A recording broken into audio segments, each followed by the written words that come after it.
Coming up on Look Today, well, Mayor Joanne Yepsen of Saratoga gives the public an update on racehorse aftercare charities. I've got details. And the long-awaited Courtyard Marriott Hotel in Lake George celebrates its grand opening. More on that coming up. Plus, $1 Million Beach in Lake George reopens. I've got those details. It's all ahead on Look Today.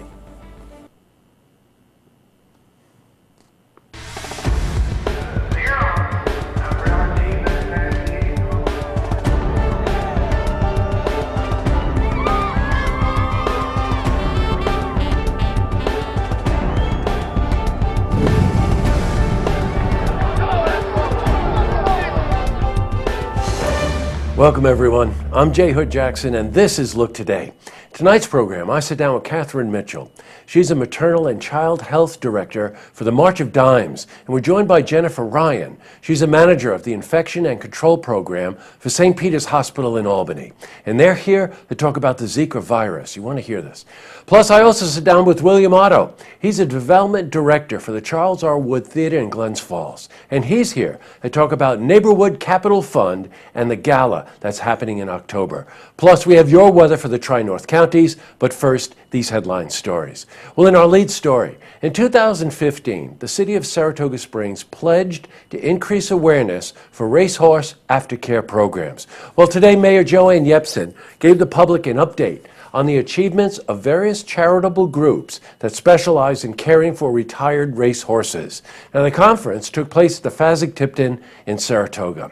Now, this alliance between the mayor and these charity groups is raising more awareness and engaging the community in ways that they can contribute to these aftercare programs. Well, we were at the Fasig-Tipton and we spoke to Mayor Joanne Yepsen. There's no question that in Saratoga, our economic vitality is strongly influenced and due to horse racing.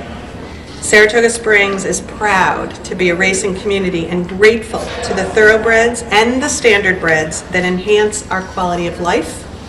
The least we can do for the horses that work so hard for us is embrace them in the cause of aftercare. And by the way, the Alliance is hosting a charity 5K run.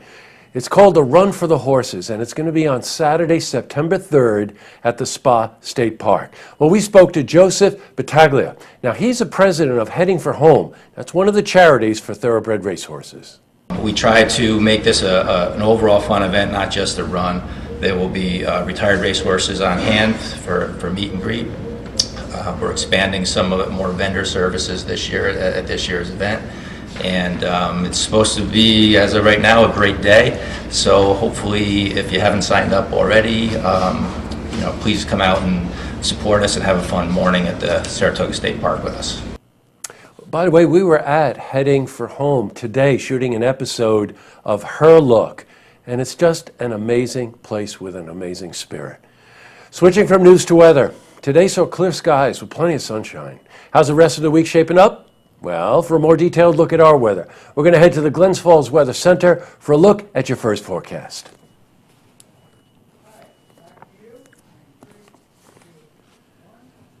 Back to the news. Well, the long-awaited Courtyard Marriott Hotel in Lake George celebrated its grand opening.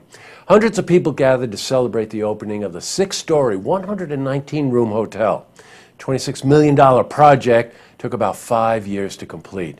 Now, the construction of the hotel is a real community collaboration. Mayor Bob Blaze suggested the idea of this project way back, and the developers of the project, Dave Kenny and Frank Dietrich, intend for the hotel to be a year-round resort. Now, in the coming days, we're going to have more updates on this story. We would have gone up there today, but actually, we had 2 stories happening at the same time. So congratulations to Dave and to Laura and to Frank, and we're going to talk to them in the days to come.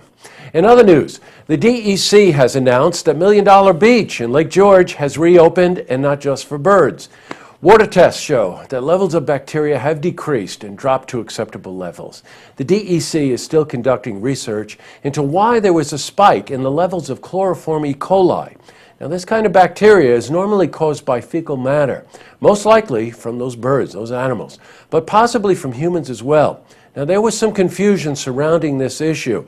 Many people thought all the beaches in Lake George were closed. It wasn't true. The contamination was isolated to that one beach, and now all the beaches are open, just in time for the weekend. Well, we're in contact with the DEC, and we'll have an update on this, as well as other issues concerning our local ecosystems. Up next, I sit down with Catherine Mitchell. She's a maternal and child health director for the March of Dimes, and we're joined by Jennifer Ryan. She's a manager of the Infection and Control Program for St. Peter's Hospital in Albany. Plus, I sit down with a personal friend for many years, William Otto. He's a development director for the Charles R. Wood Theater, and he's here to talk about Neighborwood Capital Fund and a gala for the Wood Theater that's happening in October. But first, if you've seen who's happening, you want to share a story idea. How about join us for an interview? Give us a call on the hotline. The number is 798-8000. Well, that's all the time we have for this edition of Look Today. Well, as many of you know, we lost Gene Wilder, one of the great comedic geniuses of our time with timing like no one else. So Andrew, Drew, and I decided that we might just do a little tribute to Mr. Wilder. Don't you think, Drew? I think so. Really? No matter what you hear in there, no matter how cruelly I beg you or how badly I scream, do not open this door. What's the matter with you people? Don't you understand a joke when you hear one? It was a joke! Ha ha ha! You know, there's only one answer. If I could find a way to equalize the imbalance in his cerebral spinal fluid, he'd be right as rain. That's it. That's the best we can do. Gene Wilder. Hello, handsome.